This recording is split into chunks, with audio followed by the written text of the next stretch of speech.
Jeera rice. ಇದು ಬಂದ್ಬಿಟ್ಟು ಚಿಕನ್ಗೆ ready ಮಾಡ್ತಾ ಇದ್ದೀನಿ.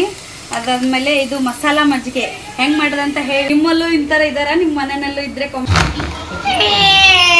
ಇದು ಬಂದ್ಬಿಟ್ಟು ಪುದೀನ ಮಸಾಲೆ ಹೆಂಗ್ ಮಾಡೋದಂತ ಹೇಳ್ತಿದ್ದೀನಿ. ಟರ್ಮರಿಕ್ ಮಿಕ್ಸ್ ಮಾಡೋದಕ್ಕೆ ಖಾರಕ್ಕೆ 2 ಮೆಣಸಿನ್ಕಾಯಿ ಸಾಕಾಗುತ್ತೆ. ಸ್ವಲ್ಪ ಶುಂಠಿನ ಹಾಕೊಳ್ಳಿ, ಸ್ವಲ್ಪ ಜೀರಿಗೆನ ಹಾಕ್ಕೊಳ್ಳಿ. ಜಾಸ್ತಿ ಏನು ಬೇಡ, ಸ್ವಲ್ಪನೇ ಇರಲಿ. ಅರ್ಧ ನಿಂಬೆಹಣ್ಣು ಹಿಂಡ್ಕೊತಾ ಇದ್ದೀನಿ. ಜಾಸ್ತಿ ನೀರು ಬೇಡ ಇದಕ್ಕೆ, ಸ್ವಲ್ಪನೇ ನೀರು. ಯಾಕೆಂದರೆ ಇದಕ್ಕೆ ತಣ್ಣೀರು ಹಾಕೋದ್ರಿಂದ ಜಾಸ್ತಿ ನೀರು ಬೇಡ. ನೋಡಿ ಇಷ್ಟು ಸಾಕಾಗುತ್ತೆ. ರುಬ್ಕೊಳ್ಳೋಣ. ಓಕೆ, ಇವಾಗ ನೀರಿಗೆ ಸೇರಿಸೋಣ. ನಾವು ಟ್ರೈ ಮಾಡಿ ಒಂದ್ಸತಿ ಹೆಂಗಿದೆ ಅಂತ ಕಾಮೆಂಟಲ್ಲಿ ತಿಳಿಸಿ. ಮಿಕ್ಸ್ ಮಾಡೋಣ ಚೆನ್ನಾಗಿ. ಮಿಕ್ಸ್ ಮಾಡಿಬಿಟ್ಟು ಇದಕ್ಕೆ ಫ್ರಿಜ್ಜಲ್ಲಿ ಮತ್ತು ತಣ್ಣೀರನ್ನು ಹಾಕ್ಕೊಂಡ್ರೆ ಚೆನ್ನಾಗಿರುತ್ತೆ. ಇದು ನಾರ್ಮಲ್ ವಾಟರ್ ಹಾಕೋಣದ್ರಿಂದ ಇದು ಮಜ್ಜಿಗೆ ಅಷ್ಟೊಂದೇನು ಚೆನ್ನಾಗಿರೋದಿಲ್ಲ ಅಲ್ವಾ, ಅದಕ್ಕೆ ಹೇಳಿದೆ ಅಷ್ಟೇ.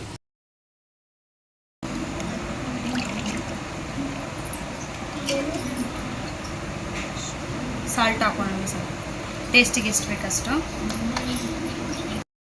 ಚೂಡು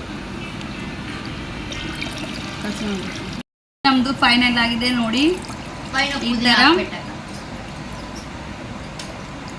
ಇಷ್ಟೇ, ತುಂಬ ಚೆನ್ನಾಗಿರುತ್ತೆ. ಒಂದ್ಸತಿ ಟ್ರೈ ಮಾಡಿ ನೋಡಿ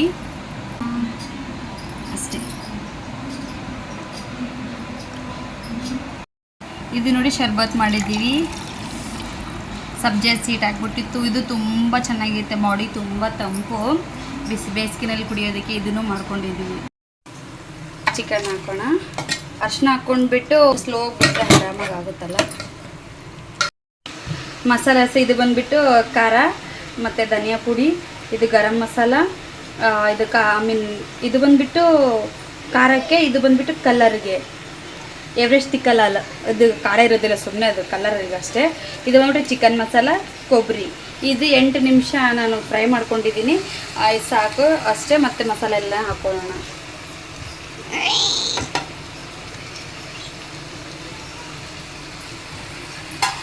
ಫ್ರೈ ಆಗಿದೆ ನೋಡಿ, ಎಷ್ಟು ಚೆನ್ನಾಗಿದೆ. ಮಾಡಿದ್ರೆ ಚೆನ್ನಾಗಿರೋದಿಲ್ಲ, ಅದಕ್ಕೋಸ್ಕರ ಅಂದರೆ ಇವತ್ತು ಒಂಥರ ಬೇರೆ ಸ್ಪೆಷಲ್ ಆಗಿ ಮಾಡ್ತಾ ಇದ್ದೀನಿ ನೋಡಿ ಫ್ರೆಂಡ್ಸ್. ಇದು ಥರ ಆಗಿದೆ, ಇಷ್ಟೇ ಸಾಕು ಅಷ್ಟೇ. ಎಂಡಿಂಗಲ್ಲಿ ಸ್ವಲ್ಪ ಕೊತ್ತಂಬರಿನ ಹಾಕ್ಕೊಂಡ್ರೆ, ನಿಂಬೆಹಣ್ಣು ಹಿಂಡ್ಕೊಂಡಿದ್ವಲ್ಲ ಅರ್ಧ ನಿಂಬೆಹಣ್ಣು, ಇವಾಗ ಕೊತ್ತಂಬರಿನ ಹಾಕ್ಕೊಂಡ್ರೆ ಮುಗೀತು. ಬನ್ನಿ ಊಟ ಮಾಡಿ.